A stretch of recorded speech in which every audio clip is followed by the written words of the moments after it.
মোৰ চেনেলৰ অন্য এক ভিডিঅ'লৈ আপোনালোকক বহুত স্বাগতম।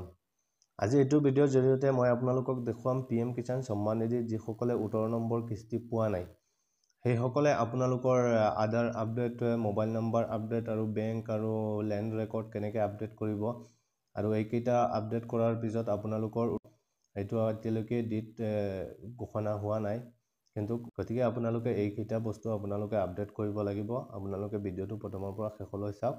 মই ভিডিঅ'টো স্টেপ বাই স্টেপ দেখুৱাই দিম আৰু ভিডিঅ'টো যদি আপোনালোকে ইউটিউবত দেখে তেনেহ'লে মোৰ চেনেলটো ছাবস্ক্ৰাইব কৰি ৰাখিব আৰু কাষত থকা বেল আইকনটো দবাই দিব, তেতিয়াহ'লে নতুন ভিডিঅ' আপডেট দিয়াৰ লগে লগে আপোনালোকে পোনপ্ৰথমে দেখিব পাৰিব। আহক আমি বেছি দেৰি নকৰাকৈ ভিডিঅ'টো আৰম্ভ কৰোঁ।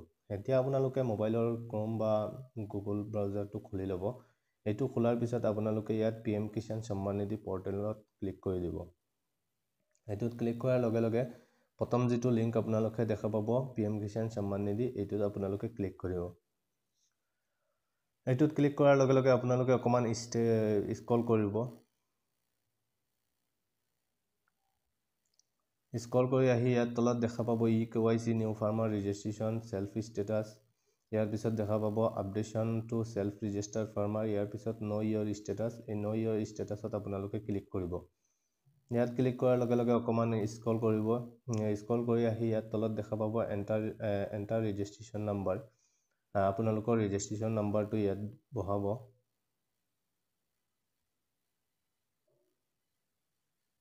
ইয়াৰ পিছত কাষত থকা কেপচাটো ফিল কৰিব। গেট OTPত ক্লিক কৰি দিব। ইয়াত আপোনালোকৰ PM কিষাণ সন্মান নিধি যোজনাৰ যিটো মোবাইল নম্বৰ ৰেজিষ্টাৰ আছে সেইটো মোবাইল নম্বৰত এটা OTP আহিব। এই OTPটো ইয়াত ফিল কৰি দিব।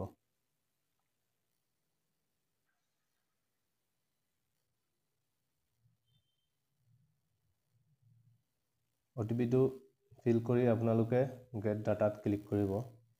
ইয়াৰ পিছত আপোনালোকৰ ইয়াৰ সম্পূৰ্ণ ডিটেইলছ ইয়াত ওলাই আহিব।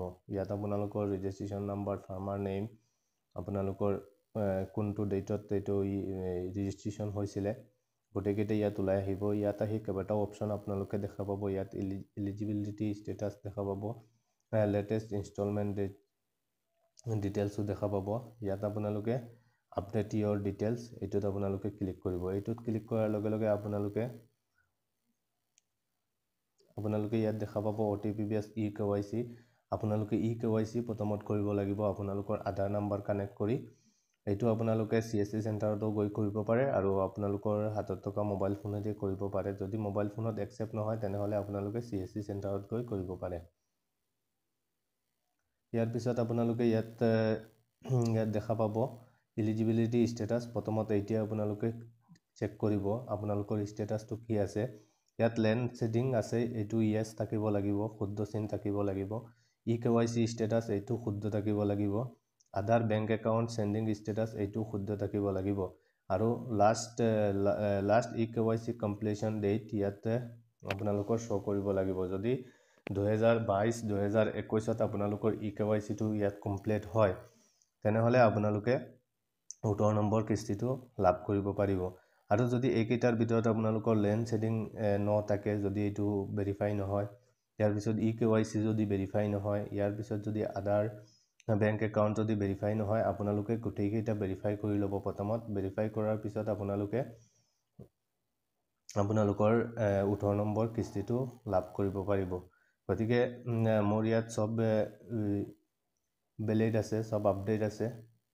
আপোনালোকৰ এইকেইটা আপোনালোকে প্ৰথমত চেক কৰিব। প্ৰথমত চেক কৰি দেখিব আপোনালোকৰ গোটেইকেইটা যদি বেলেগ থাকে, আপডেশ্যন থাকে, 18 নম্বৰ কিস্তিটো লাভ কৰিব। আৰু যদি নাথাকে তেনেহ'লে আপোনালোকে CSC চেণ্টাৰত গৈ আপোনালোকে এইটো KYC কমপ্লিট কৰিব পাৰে, লেণ্ড শেডিংটো আপোনালোকে কমপ্লিট কৰিব পাৰে।